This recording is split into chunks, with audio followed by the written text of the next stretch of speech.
जी नाज़रीन, मैं आपको अपनी टीम, अपने स्टाफ और अपने प्लेटफ़ॉर्म के बिहाफ़ पे इस अदारे में खुशामदीद कहता हूँ। नाज़रीन, जो इल्म कलम किताब है, इसकी बड़ी अहमियत है। ये तीनों जो तीनों फैक्टर जो हैं, ये 3 एंटिटीज़ जो हैं, इनकी नेचर पूरी दुनिया में बदल गई है। आजकल के दौर में एडवांस टेक्नोलॉजी में इल्म, कलम और किताब की नेचर भी बदल गई है। जो कलम है, हमारा कीबोर्ड, इवन मेरा माइक, ये भी कलम बन गया है। मेरा जो लैपटॉप है, कंप्यूटर है, वो भी कलम की शक्ल अख्तियार कर गया। तो गोया जो कलम की जगह पे मुख्तलिफ डिवाइसेस ने, मुख्तलिफ इक्विपमेंट्स ने कलम का रोल संभाल लिया और वो इंफॉर्मेशन को कलेक्ट करके उसको ट्रांसड्यूस या ट्रांसफर करना शुरू हो गया। अगर कलम बदल गया है, उसका कंसेप्ट चेंज हो गया है, तो किताब की भी शक्ल बदल गई है। अगर मैं कहता हूँ किताब की शक्ल बदल गई है, तो फिर हमें किताब की फ़िलॉसफ़ी, उसकी उसकी आइडेंटिटी को भी पहचानना होगा, उसके रोल को भी अंडरस्टैंड करना होगा कि किताब किस चीज़ का नाम है। जब कलम कुछ चीज़ लिखता है, जब अपना रोल प्ले करता है, तो फिर वो कोई ना कोई टेक्स्ट फॉर्म में, कोई ना कोई मैन्युस्क्रिप्ट, कोई ना कोई ऐसी दस्तावेज़ हमारे पास आ जाती है, जो पुराने दौर में इंसान की माज़ी की तारीख में, वो चाहे लेदर हो, चाहे लकड़ी हो, चाहे पत्थर हो, उस पे लोग लिखते थे, कौमें अपने इल्म को महफूज करती थी। मूसा अलैहिस्सलाम पे जिस तरह तख्तियाँ आईं, तो नबी अलैहिस्सलाम के दौर में भी जो कुरान है, उनको या अहादीस का जो ज़ख़ीरा है, वो लकड़ी पे, पत्थर पे, तख्तियों पे वो लिखा जाता था।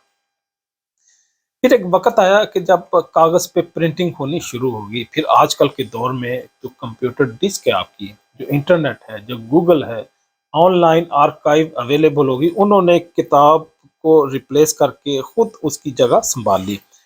तो गोया हमारी जो कंप्यूटर की हार्ड डिस्क है, वो चाहे एसएसडी हो, चाहे हार्ड डिस्क हो, या ऑनलाइन आपने कोई स्पेस परचेज़ की है, वो आपकी में किताब की शक्ल उसने अख्तियार कर ली, कि जिससे इंफॉर्मेशन अगर लेना चाहें, तो आप सफ़े आगे पीछे करने की बजाय कीबोर्ड माउस से उस पर्टिकुलर स्पॉट पे जाके जो इंफॉर्मेशन चाहिए आप वो गेन कर लेते हैं। तो गोया जो इल्म का कंसेप्ट है, जो बुक का कंसेप्ट है, वो आजकल के दौर में बदल गया और सीना बसीना जो इंफॉर्मेशन चलती थी, वो भी क्योंकि बुक्स इंफॉर्मेशन होती थी। और बल्कि यहाँ पे एक और आइडिया आपके साथ में शेयर कर दूँ कि हमारे हमारी किताब का, कुरान का ये इजाज़ है कि ये क़यामत तक महफूज़ रहेगी। ये अल्लाह ने इंसानियत के साथ, पूरी दुनिया के इंसानों के साथ एक वादा किया है कि कुरान इस दुनिया में मौजूद रहेगा और ये क़यामत वाले दिन गवाही देगा, और इस कुरान की गवाही के बुनियाद पे कई सारे लोगों की मग़फ़िरत होगी और कई सारे लोग इसकी जकड़ में आ जाएँगे। कुरान कहता है कि इन्ना नहनु नज़्ज़लना ज़िक्र, अल्लाह पाक ने हमें पैगाम दिया, इन्ना नहनु नज़्ज़लना ज़िक्र व अना लहु लहाफ़िज़ून, हमने इस कुरान को उतारा और हम ही इसकी हिफाज़त करेंगे। बल्कि हमारे नबी अलैहिस्सलातु वस्सलाम को भी एक मौके पे मना कर दिया कि ये हमारा काम है कि हम आपको इस कुरान को महफूज कर दें, आपको ये सिखा दें, इसको रिवाइज करने की ज़रूरत नहीं है। तो गोया ये भी कुरान का इजाज़ था। नबी अलैहिस्सलातु वस्सलाम को कुरान ऑटोमेटिकली याद भी हो जाता था। फिर उसके बाद दुनिया में आपको लाखों करोड़ों हफ़ाज़ भी मिलेंगे, जिन्होंने कुरान को चाहे पार्शियल या कंप्लीट हिफ़्ज़ किया हुआ है। तो ये भी कुरान का, किताब की हिफ़ाज़त का एक तरतीब या एक सलीका या एक प्रोटोकॉल मौजूद है। लेकिन हम क्योंकि बात कुरान की मॉडर्न जो वर्ड है, इसमें उसकी फ़िलॉसफ़ी आपके सामने पेश कर रहे हैं, और तो गोया जो किताब है, वो चाहे लाइब्रेरीज़ में हो, वो चाहे टीचिंग इंस्टीट्यूशन में हो, चाहे रिसर्च इंस्टीट्यूशंस में हो, वो अपनी असल हसीयत में, असल असल शक्ल में भी मौजूद है, जो मेरी नस्ल के लोगों ने देखा। लेकिन आइंदा आने वाली नस्ल जो है, वो इस किताब को, इस बुक को एक और शक्ल में भी देख रही है और देखेगी।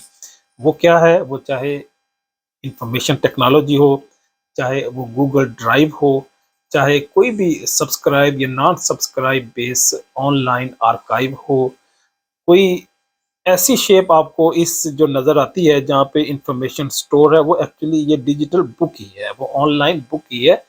ایک کتاب نے ایک شیپ سے اب یہ دوسری کسی نئی شیپ میں آ گئی ہے، اور مستقبل میں ممکن ہے یہ کسی اور شکل میں ہمارے سامنے ہو، وہ چاہے سیل فون ہو، وہ چاہے سیل فون سے نکل کے اس کی جو پکچر ہے، اس کی جو اپیرنس ہے، وہ کسی دیوار پہ آپ کو نظر آئے، تو یہ بھی ایک بک کی فارم، بک کی شیپ ہوگی۔ اجازت چاہوں گا۔ اللہ حافظ۔